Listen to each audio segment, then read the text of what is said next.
Alright, I'm going to read The Unknown Reality Volume 1 by Jane Roberts, a Seth book, and I'm going to be kind of bouncing around a little throughout this book because lots of references to other chapters or sessions. So starting off with session 682, I'm going to skip some stuff. You can pause it if you want, but I'm going to start right here. Seth says, "We must unfortunately often deal with analogies, because they can form bridgeworks between concepts. There are units of consciousness then, as there are units of matter. I do not want you to think of these units as particles.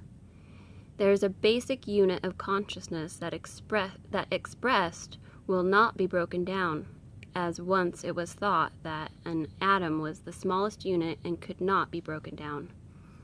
The basic unit of consciousness, obviously, is not physical. It contains within itself innately infinite properties of expansion, development, and organization, yet within itself always maintains the kernel of its own individuality. Despite whatever organizations it becomes part of, or how it mixes with other such basic units, its own identity is not annihilated. It is aware energy, identified within itself as itself, not personified, but awareized. It is, therefore, the source of all other kinds of consciousness, and the varieties of its activity are infinite. It combines with others of its kind, forming then units of consciousness, as mentioned often. Atoms and molecules combine. This basic unit is endowed with unpredictability. That very unpredictability allows for infinite patterns and fulfillments. The word soul, unfortunately, has been so used in regard to your species that it becomes highly difficult to unravel the conceptual difficulties. Using usual definitions, you would call a soul the result of a certain organization of such units, which you would then recognize as a soul. That leads to the old, inevitable questions. Do animals have souls, or do trees or rocks? In line with the usual definition, then, in your terms, this smallest unit would be soul stuff. That viewpoint, however, is highly limited, for above you, using that scale, there are other more developed organizations of these units. And so, from that more exalted viewpoint, you would seem to be junior souls indeed. So I prefer, here at least, to speak of these units of consciousness instead. Their nature is the vitalizing force behind everything in your physical universe, and others as well. These units can indeed appear in several places at once, and without going through space, in your terms. Literally now, these basic units of consciousness can be in all places at once. They are in all places at once. They are in all places at once. They will not be recognized because they will always appear as something else. Of course, they move faster than light. There are millions of them in one atom, many millions. Each of these units is aware of the reality of all others and influences all others. In your terms, these units can move forward or backward in time, but they can also move into thresholds of time with which you are not familiar. All probabilities are probed and experienced, and all possible universes created from these units. Therefore, there are realities in which the endless probabilities of one given event are probed, and all experienced grouped about that venture. There are systems in which a moment, from your standpoint, is made to endure for the life of a universe. I do not mean that a moment is simply stretched, or that time is slowed down alone, but that all the experiences possible within a moment become realities within that framework. Such systems have little to do with you in any practical manner, nor is such information given to dwarf your idea of what your own consciousness is. It is important, however, that you realize the fact that there is more creativity and variety in an inner reality than you ever physically perceive. These units of consciousness do not have human characteristics, of course. They do, however, possess their own inclinations, leanings, propensities, and perhaps propensities comes closest to the term I want. I do not want you to think of them as miniature people. Nevertheless, neither are they clumps of idle energy. They are vitalized, aware, charged with all the qualifications of being. All psychological structures, then, are composed of such organizations, however long or short-lived in your terms. They are innately endowed with the desire or propensity for growth and creative organization. They are not found alone, then, in isolation. Since these units of consciousness exist at once, they are aware of all the organized self-structures of which they are a part. To this extent, all probable realities, are connected in that basic manner. These units grow out of themselves. Since I have told you that in your terms, your past, present, and future exist at once, these units are constantly emerging out of your now point from both the future and the past. I do not want to ruin your idea of stability, and I do not want to confuse you. The fact remains that in speaking of probabilities thus far, I have simplified the issues considerably. To Rob, Seth says, I said, for example, that you died as a child in one probability, and again in the military service, and I gave you a small sample of your parents' probable history. In doing so, I used ideas and terms quite easily grasped. The larger picture is somewhat more difficult, by far, to express. Rob asks, are you saying that you have to keep things that simple for us? Seth says, I'm saying that I am now ready to lead you beyond those necessary preliminaries, which is a good point why you need to be reading the books in order. This is, I don't know what number book, but this is further in. So there's other books, you guys. You have to read them. Anyways, he says, all matter is based upon the units mentioned, with their unpredictability and their propensity for exploring all probabilities. Even your atomic structure, then, is poised between probabilities. If this is true, then obviously you are aware of only one small probable portion of yourself, and this portion you protect as your identity. If you think of it as simply a focus taken by your greater identity, then you will be able to follow what I am saying without feeling any puny contrast or lost. The focus that you have is indeed inviolate. I have often said that even in your lifetimes, all probable variations of any one event occur, but I never went much further. With your focus, it seems that you have a line of identity from birth to death. Looking back at any point, you are sure that the self of 10 years ago is the self of today, though perhaps changed in certain respects. There is, of course, no single line kind of development at all. In the first place, as you know, your life is at once, though you experience, practically, a life-to-death sequence. Every probable event that could happen to you happens. I gave you one or two small samples of your mother's probable existences. He's still talking to Rob. Think in physical terms of the generations going out from one seed into the ages. Now, your self-reality in any given moment is like that seed, following probable generations that appear in other dimensions as well as this one. In each now moment, you draw from the vast bank of unpredictable actions certain ones that are significant to you, and your private idea of significance will result in what then seems to be predictable action. All right, before I go much further, I want you guys to really pay attention here. I'm about to talk about selectivity, which is going to be the next session that I read when I'm done with this one, and that's why I'm reading this one, because it refers back to this chapter for selectivity. So 1036, it says, propensity is a selection of significance, an inclination toward the formation of selected experience. This applies on all levels, atomic and psychological, and to biological stimulus and mental intent.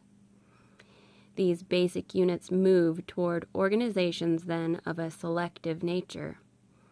Having an unpredictable field to draw from, they select activity according to those significances. Various kinds of significances are the result of the unit's individual natures. The body that you have is a probable body. It is the result of one line of development that could be taken by your particular earth personality in flesh. All of the other possible lines of development also occur, however. They occur at once, but each one simultaneously affects every other. There is actually far greater interaction here than you realize, because you are not used to looking for it.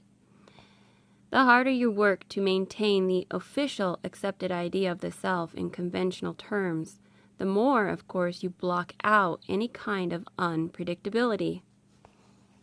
Because of the great organizing nature of these basic units, there are also psychological structures that are quite capable of holding their own identities while being aware of any given number of probable selves. Life after death has great meaning in your reality, because death is a part of it.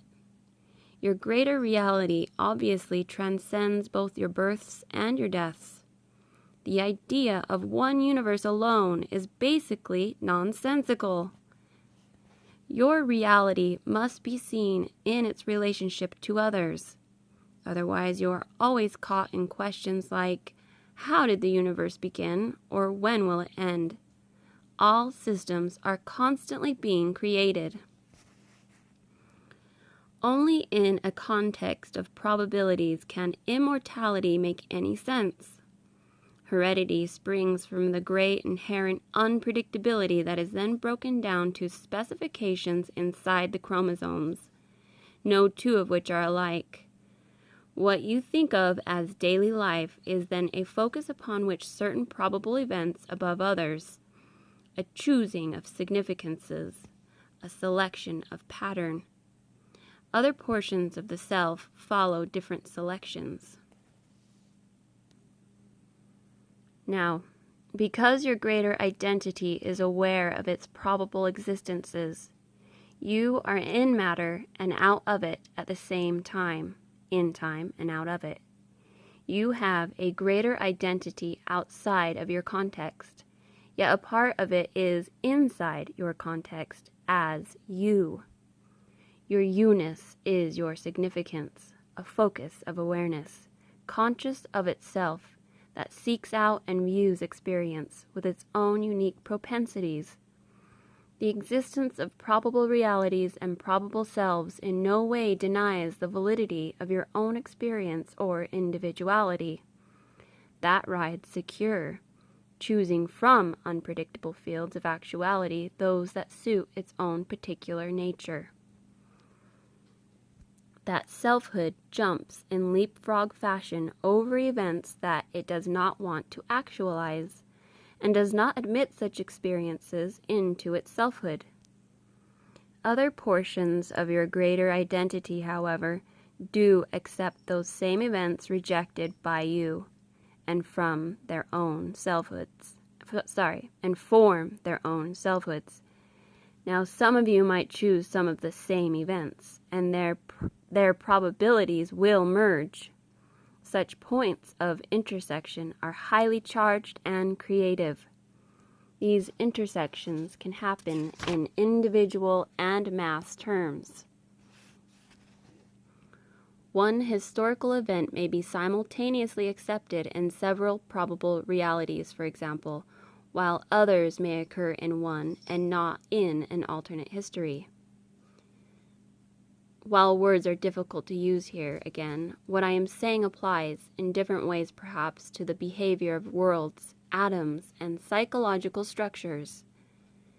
In the life that you know, as given in Personal Reality, his Personal Reality book, your beliefs act to specify the particular probable events that will become real.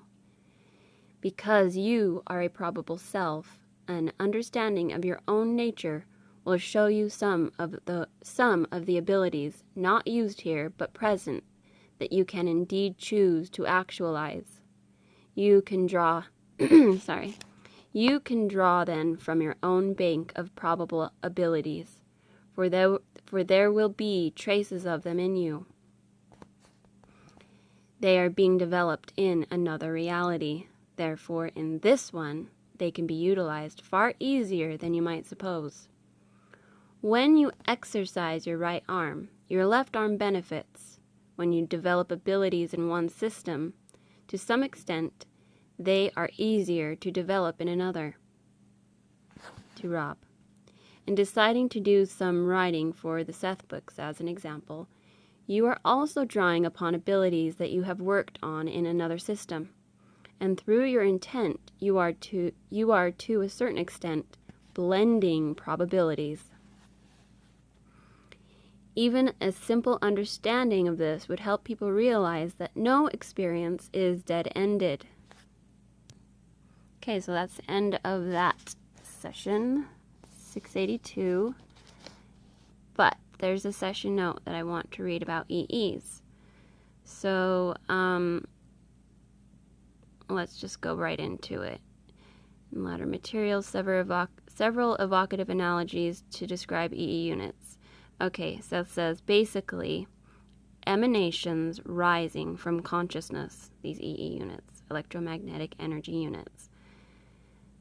Basically, emanations rising from consciousness, the invisible breath of consciousness. The emanations are actually emotional tones. The units are just beneath the range of physical matter. And then down a little further, Seth says, they are one form that emotional energy takes. And he also says, there are many ranges and great varieties of such EE units, all existing beyond your perceivable reach. To lump them together in such a way, however, is misleading, for within all of this there is great order. And then if you want to just pause and read this is Rob's notes, number 4. He talks about the tachyons and mindons, psychons, citrons, and so forth. He did some research, so it's kind of interesting, but I'm not going to read it. So, all right. Now this is from session 685. And I have to read this little note here because it talks about the Saratoga Springs episode in this chapter. So I want you to understand what's happened. So the notes here, this is not Seth talking. This is an experience of Jane's. She says, or Rob notes, he's documenting her. He says, when Jane lay down for a nap late this afternoon, she had quite an unusual experience. From her notes, quote, Jane says, just before I went to sleep, I had a sort of mental projection that seemed to be into the past, my past. I was a baby in my hometown, Saratoga Springs, New York. The time was about 1931 to start with. Everything was misty, gray, without color. First I looked down on myself in my carriage. Then I moved through the streets easily enough as I got older during the projection. Wait, just now, as I wrote this, I picked up something from a part of my consciousness other than Rupert or Seth, to the effect that the projection environment is as focused as mine is, really, but that it's a probability of mine. So she's seeing a probable self as a baby. Anyways, biologically, I wasn't keyed into it in my now. I was in it and not in it, between focused realities, traveling in or through these fluctuations of consciousness Seth talked about in the last session. He mentioned probable kinds of consciousness in that session too. I was trying to develop one of those here in my own physical... was I trying to develop one of those here in my own physical reality? But this was definitely a waking event taking place just before my nap. Alright, now Seth comes through. This is what he says. Body is also pattern. While the material that composes it changes constantly, the pattern maintains its own integrity. The form is etched in space and time, and yet the pattern itself exists outside of that framework also. The body is a projection, therefore, into the three-dimensional field. The consciousnesses of the cells within it, however, are eternal. The physical framework, then, is itself composed of immortal stuff. The projection in time and space may disappear in your terms, wither and die. The main identity continues to exist. Even as the consciousnesses of millions of cells still exist that at one time were part of the body. While inhabited by the usual human consciousness, the living body operates as an intense focus point. The conglomeration of consciousnesses within it on all levels focuses its own network of communication. This private network is connected to all others like it. There are levels of interaction then simply between all bodies, electromagnetically and biologically. The network is more far-reaching than that, however. Not only can all cells respond to each other, but their mass activity triggers even higher centers of consciousness to respond to a given set of world conditions, rather than to other quite as legitimate world conditions that do not fit the accepted pattern. Probabilities, to some extent then, are determined along cellular lines. This should be obvious. The body's very structure will, in itself, set patterns for the kinds of probabilities that can be practically experienced.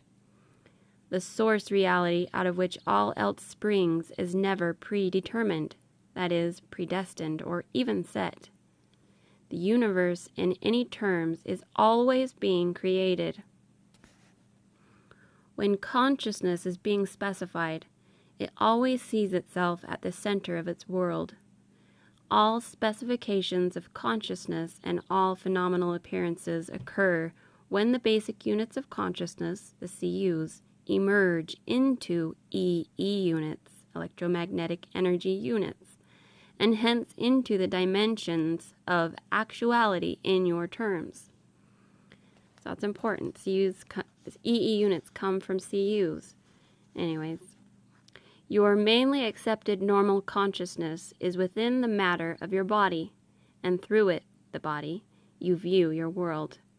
There is nothing to prevent you from viewing your body from a standpoint outside of it, except that you have been taught that consciousness is imprisoned within the flesh. The body is a sending and receiving organism, your home station, so to speak, and the focus for your activity. You can, however, quite consciously leap from it, and you often do, when for a while, particularly in the dream state, you view the world from another perspective. In some adventures, you do visit other probable realities in which you have a body structure quite as real as your own. Your own psychological makeup, for that matter, achieves its marvelous complexity because it draws from the rich bank of your greater probable existences. Even a small understanding of these ideas can help you glimpse how limiting previous concepts of psychology have been. The self that you know and recognize carries within it hints and traces of all of your probable characteristics that can be actualized within your system of reality. Your body is equipped to bring any of these to fulfillment. Now, because of the selectivity mentioned earlier, certain directions may be easier than others, and some may appear impossible. Yet, within the psychological and biological structure of your species, the roads of probabilities have more intersections than you know. The conscious mind, as you normally think of it, directs your overall action, and its ideas determine the kind of selectivity you use. It is for this reason that I am trying to expand your conscious ideas, so that you become better equipped to choose your line of physical experience from all those probable ones open to you. And that's the end of session 685, and there's the note. Go back to this chapter, look up selectivity. We've already read it. Okay, great. All right, now we're in Appendix 4 for session 685. True, we didn't just read that, but this appendix is awesome. Okay, so this is what I really, really want to read to you guys. So try to hang in there, keep listening, and prepare to be blown away. This is Jane about to go into an altered state, one very different from her normal trance state with Seth. At the session notes, let's see, Jane discovered herself delivering Seth material in the sleep state. This time her involvement was so vivid and insistent that the next morning I asked her to write her own account of it for a verbatim presentation in this appendix. That request alone had some very interesting and creative results, Jane says. This is Jane's notes. Jane, in an altered state. Well, in a minute. Hold on. Sorry, let me just read. February 26, 1974, she writes, since the first session on Seth's book, the 679th, was held, and before we knew it, it was a book, I've been getting material on it in my sleep after each session. I've also done this on a few nights when sessions weren't held. Last night was different in some way, though now I remember hardly anything. I just know I woke myself up saying rather angrily, my consciousness just can't handle this stuff this way, or something like that. I'm sure about the first part of that sentence, but not about the last. The material was on probabilities. I think I saw some of it written down. Was I writing it? Anyways, I was getting too much of it at once. I didn't know where to put it, or how to express it with my kind of consciousness. Now, I do recall something. I was getting a whole bunch of material, and it was multi-dimensional. I was confused. I thought part of it went with stuff already given, but in a probable way. I didn't see how it could be inserted into a normal manuscript because it had this extra dimension. It was here that I got angry and woke myself up. As I opened my eyes, I realized that the material hadn't been given yet in unknown reality, though in the sleep state I was sure it had been. The whole thing had been going on for some time before I finally woke up with my objections. Several times earlier I'd awakened also, sat up, and smoked a cigarette. Each time as I lay down again, the material started coming. So the last time I said, now look, Seth, if you want to take me to some of these probabilities, great, with you leading the way, but my consciousness is having a hell of a time handling whatever it is we're doing. Then I fell asleep and the material stopped. Now, notes. Within 15 minutes of finishing her statement, this is Rob, Jane spontaneously began writing a second, larger one. She produced it in an altered state of consciousness, albeit a sort of grudging one, as her subsequent notes show. But the first material, she regards its method of reception as well as its content as representing breakthroughs of a kind for her, and because both that reception and content are related to unknown reality, we're presenting considerable portions of the statement here. This is what Jane wrote. February 26th, 1974. I'm getting something like this, that data comes through to us multidimensionally, then is sifted through neural connections, where it's transformed into time segmentation or strung out experience. Next, it flows into our probable physical reality, which itself changes all the time. We inherently possess separate pockets or pools of experience, biologically valid among the cell's characteristics, side pools where information collects for processing before flowing into the official pool of consciousness. There are ways to bypass this process and dip directly into these side pools. Usual memory is as much a sifting process as is anything else, in which experience's intensity varies, sometimes alive neurologically and sometimes not, just to focus our consciousness in one probable action or series. As I type, I add, we forget anything not pertinent to our selected series of probable actions. The psyche knows its own parts. Seth says so in his books, but we ask the psyche the wrong questions. In these side pockets, memory, so-called, is not so structured. Its ever-present living elements are apparent, and its growth. Its material is ever fresh. Here the past still happens. Usually we experience it through neurological connections. That's when it seems vivid or alive. But actually it's that way all the time.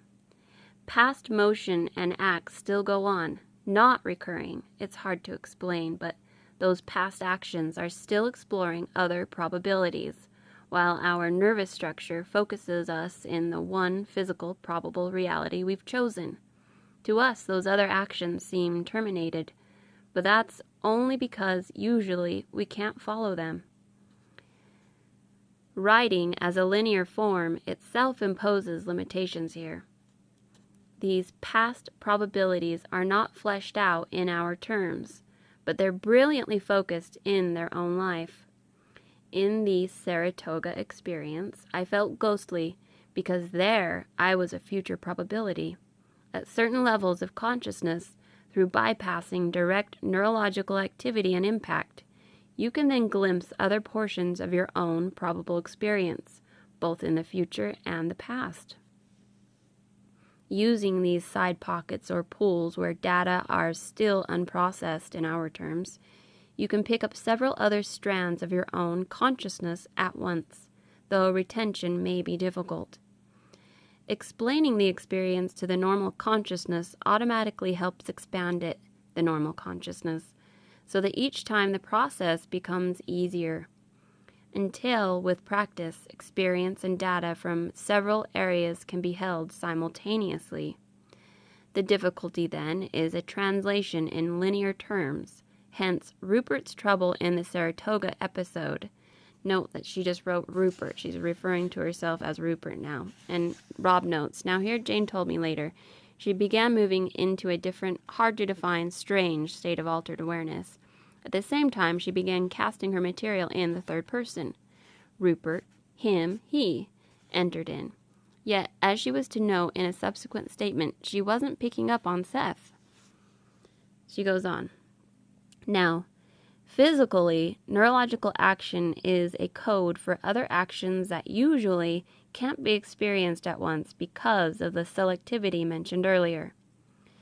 The ghostly off-center Saratoga adventure bypassed and blurred usual neurological processes, allowing him to slip through. The blurring was also necessary to aid in distinguishing another reality from the normally accepted one, particularly in the beginning of such activity. He was tuning into probable neurological materializations that are ghost images inherent in the normal nervous structure, latent connections biologically part of the cell's realities. He was moving into other selectivities. Actual complete impact is unlikely under most conditions, though various degrees of interception and intermixing can occur.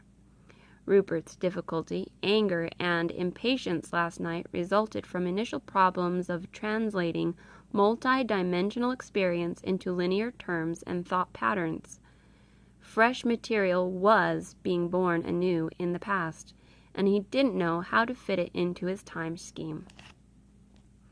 All right, Rob notes, I kept Jane busy. That afternoon, after we discussed her second statement of the day, I asked her to write a description of the circumstances surrounding her reception of it. For the third time that day, she led off a page with the date, February 26, 1974. This is Jane. At Rob's request this morning, I wrote a statement about my experience in the sleep state last night. Today, Tuesday, is my ESP class day, which means that I have a little less time for my writing. So after giving Rob this small description, I intended to type a chapter of Adventures in Consciousness. That's another book that she herself wrote. I'd lost some writing time lately because of business matters, and because I was trying to catch up on the mail, so I was particularly concerned about getting back to Adventures book. Instead, I felt myself entering another level of consciousness. I grumbled for a minute, wondering if I wanted to go along or end it and type. Then I thought that something important might be up, and I knew that this whatever it was connected with my experiences of last night. So I went along and wrote my second statement of the day. She writes, while doing it, I felt mildly exhilarated. My consciousness gets a smooth feeling at such times, an easiness. Yet I was also aware of the same kind of reluctance I'd felt in the sleep state last night, as if I was trying to do something difficult, or translate information that was more distant than usual from our ordinary concepts. I almost felt stubborn, like a reluctant child, wanting to do the thing but not wanting to make the effort at the same time. The easiness won over, though. Toward the end of the material in the second statement, I briefly thought the Seth level might be involved, but the wording didn't come through as automatically and smoothly as it does with Seth, and I didn't feel his personality. The information referred to me as Rupert, though, which automatically meant that it was from a higher or other level than the Rupert one, yet I dislike the connotations called up by my use of the word higher here. Actually, I think today's experience was a different kind of approach to what happened to me when I was sleeping last night. After reading over all of this material, I see that on both occasions I was experimenting with the process it describes, trying to dip directly into a side pool of data and bypass usual neural connections. All right, now Rob notes, there's much to be learned here, Jane said in conclusion, providing she can find the time for study. An interesting question.